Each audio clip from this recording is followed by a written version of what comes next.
In the last 20 minutes, South Carolina Governor Henry McMaster has ordered a special legislative session allowing debate over this congressional map proposal. McMaster handed down an executive order just minutes after the regular legislative session ended.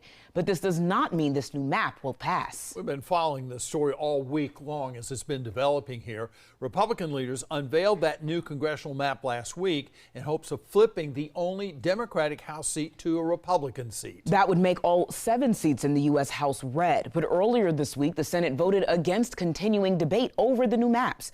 5 Republicans joined Democrats in striking down the measure, saying the state is already gerrymandered, and doing this could possibly backfire. A separate measure tied to the new map would delay part of the primary election next month in South Carolina, scheduled for June 9th, in order to give candidates time to refile for the correct district.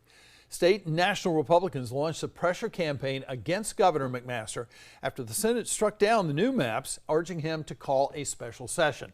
And again, about 20 minutes ago, the governor did just that, allowing the legislature to debate the new maps again.